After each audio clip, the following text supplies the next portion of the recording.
নমস্কার, কেমন আছো সবাই? আশা করছি সবাই ভালো আছো। আর আমিও বেশ ভালো আছি। আমি রিমি। আজকে আমার আরও একটি নতুন ব্লগে তোমাদের সবাইকে অনেক অনেক স্বাগত জানিয়ে ব্লগটি শুরু করছি। আর আশা রাখছি ব্লগটি তোমাদের একটু হলেও ভালো লাগবে। চলো, সকাল সকাল এখন তো ঘুম থেকে উঠেই পড়ি, তবে রোদ ওঠার আগে ঝটপট করে বাসি কাজকর্মগুলো সেরে নেওয়ার চেষ্টা করি। তাতে করে কি হয়, আমাদের মনে একটা পজিটিভ এনার্জি সবসময়ই কাজ করে। দেখো, আমাদের উঠোনে ছোট্ট একটা বিড়াল বসেছিল, তবে বিড়ালটা হঠাৎ করে লুকিয়ে গেল আমাদের বাইকের নিচে। আমি কারণটা এতক্ষণে বুঝলাম যে কুকুরের তাড়া খেয়ে বিড়ালটা কী করেছে, লুকিয়ে পড়েছে। সকাল সকাল একটা আদরে পোষ্য বাড়ির কাছে এসেছে, তাই ওকে একটু ভিডিও তুলে নিচ্ছিলাম, সেটাও ও বুঝতে পারছিল। বারবার ও ঘুরে ঘুরে তাকাচ্ছিল জানো।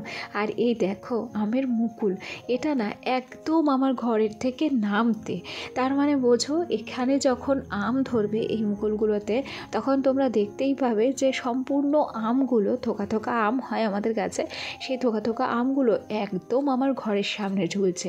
মানে বেরোতে গিয়ে ঢুকতে গিয়ে আমার মাথার সাথে আমের ধাক্কা লাগবেই লাগবে। আর সেটা তো তোমরা দেখতেই পাবে, যদি আমার ছেলে এই আমগুলোকে রাখে তো। আর যদি না রাখে তাহলে আর ধরো তোমাদেরকে দেখাতে পারলাম না। একটা সময় আমাদের কি হতো জানো, এই আম গাছে প্রচুর পরিমাণে আম ধরতো। আমি যে টেবিলটা মুছছি এখানেও না অনেক আম ঝুলে ঝুলে থাকতো। আমার শ্বশুরমশাই যখন বাচ্চা ছিলেন তখন তিনি কি করতেন জানো, আম গাছের আমগুলো গুনে গুনে রাখতেন। তিনি বড্ড ভালোবাসতেন এই আম গাছটাকে। কেউ যদি এসে আমের পাতা চাইতো, মানে আমের পল্লব চাইতো পুজো দেওয়ার জন্য, তবুও কিন্তু তিনি দিতেন না। তার এই শখের আম গাছটা সে এতটাই ভালোবাসতো। সেও মারা গেছে। মারা যাওয়ার পর আস্তে আস্তে আস্তে আস্তে সময় গেছে, আর আম গাছটার ফলনও অনেকটা কমে গেছে। আমি বলতে শুনেছি বাড়ির বড়দের যে আমাদের আম গাছটায় নাকি নজর লেগেছে, তাই তার নজর উতরাতে হবে। আমি জানি না যে গাছে নজর লাগে কি না, কিংবা এই কথাটাও কতটা সত্যি। যাই হোক, তোমাদের সঙ্গে গল্প করতে করতে আমি কিন্তু সিঁড়িটা ঝাড় দেওয়ার পর যে সমস্ত বাড়তি কাজকর্ম ছিল সেগুলোকে সেরে নিয়েছি। টেবিলটাকে বার করে সুন্দর করে মুছে নিয়েছি। তারপর টাইম কলে যেহেতু জল আসে, সেই জলটাকে ধরে রাখার জন্য এক বালতি জল তুলে নিয়ে ঘরের মধ্যে রেখে এলাম। ওদিকে রান্নাবান্নার জোগাড়জান্তি এখনও করিনি, তবে সোনাকে যেহেতু পড়াতে আসবে সেই জন্য তাড়াহুড়ো করে বিছানাটাকে ভাবছি গুছিয়ে রাখি। বিছানাটা গুছিয়ে রাখলে কি হবে, ওর ম্যাম যখন চলে আসবে তখন ঝট করে তাকে কিন্তু আমি এখানে বসতে দিতে পারবো। আর যদি বিছানাটা অগোছালো থাকে তাহলে ম্যামকে বাইরে বসিয়ে রাখতে হবে, সেক্ষেত্রে তারও সময়ের অপচয় হবে, আর আমারও কাজকর্ম কিন্তু অগোছালোই হয়ে যাবে। তাই সব সময় এখন চেষ্টা করছি যাতে বিছানাপত্রটা আগে গুছিয়ে রাখতে পারি, আর তারপর যথাসময়ে গিয়ে রান্নাবান্নাও করতে পারি। ছেলে সুজি ফুরিয়ে গেছিলো গো, আগের দিন রাত্রে সোনার জন্য সুজিগুলো আনা হয়েছে। আগে 2 প্যাকেট 3 প্যাকেট করে সুজি কিনতাম, তবে এখন যেহেতু সুজিটা একটু বেশি লাগে বলবো না, সুজিটা কমও লাগে না, আবার যে খুব বেশি লাগে তাও না। তবুও কী করলাম, একেবারে 5 প্যাকেট সুজি সোনার জন্য কিনে এনেছি। 3 প্যাকেট সুজি ভেজে নিয়েছি, 2 প্যাকেট রেখে দিয়েছি। সোনার জন্য সুজিটা ভাজা করে তারপরে এই যে 2 কাপ চা করে নিলাম। তবে আজকে আর কিন্তু দুধ চা খাচ্ছি না। আজকে যে বাসি দুধ আছে তাও কিন্তু নয়, আজকে হচ্ছে আমার বর খাবে, সেই জন্য লিকার চাই করে নিচ্ছি। আমার বর কিন্তু দুধ চা খেতে চায় না। ওই মাঝে মধ্যে আমি বললে হয়তো খেয়ে নেয়। গতকালকে আমি একটা কথা কিন্তু তোমাদেরকে ভুল বলেছিলাম যে আমার বর চলে যাবে। অ্যাকচুয়ালি আমার বর গেছে আজকে, গতকাল আমি ভয়েস ওভার দেওয়ার সময় খেয়াল ছিল না, ওই জন্য বলে ফেলেছি। যাই হোক, অনিচ্ছাকৃত ভুল ত্রুটির জন্য ক্ষমা প্রার্থনা করছি।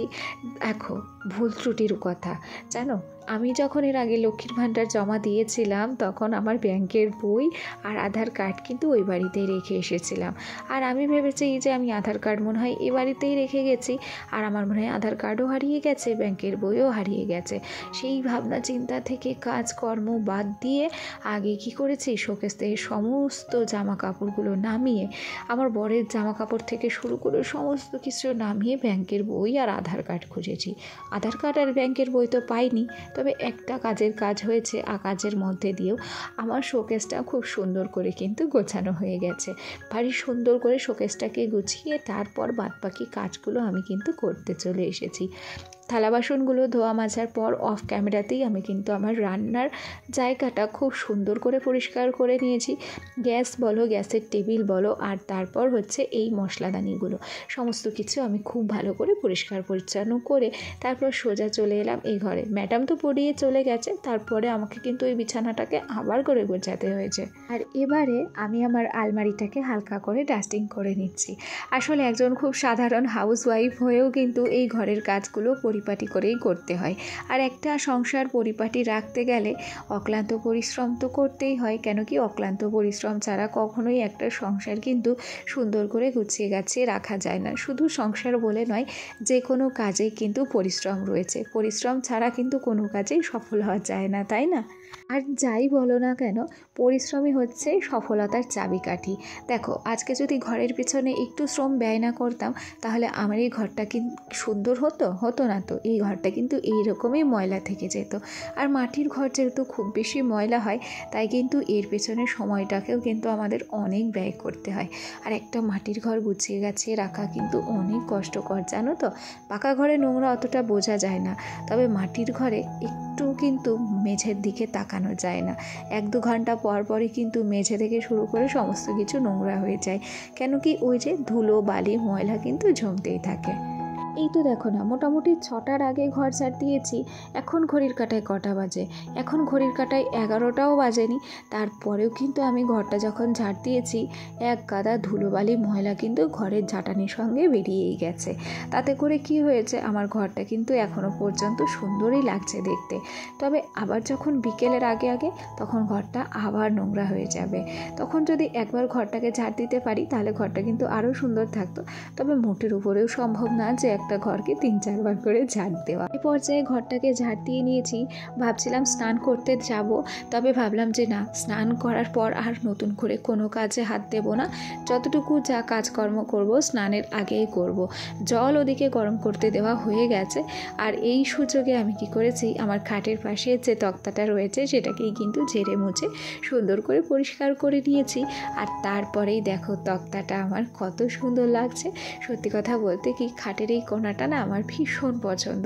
যেমন ওই পর্দা টাঙানোর পর সৌন্দর্যটা বেড়ে গেছে, তেমন না এই তক্তাটা লাগানোর পরেও কিন্তু খাটের সাইডের সৌন্দর্য আরও বেড়ে গেছে। যাই হোক, ভিডিওর এ পর্যায়ে এসে আমার আজকের ভিডিওটি তোমাদের কেমন লাগলো কমেন্ট করে জানাতে ভুলবে না। আর আমার যে সমস্ত বন্ধুরা প্রথম থেকেই আমার সাথে আছো, পাশে আছো, তোমাদেরকে অসংখ্য ধন্যবাদ জানাচ্ছি। সেই সাথে নতুন বন্ধুদেরও অনেক অনেক ভালোবাসা জানাচ্ছি। আর সেই সাথে আজকের ভিডিওটি চলো তাহলে এখানেই শেষ করি। আগামীকাল আবার দেখা হবে। সবাই ভালো থেকো, সুস্থ থেকো, টাটা।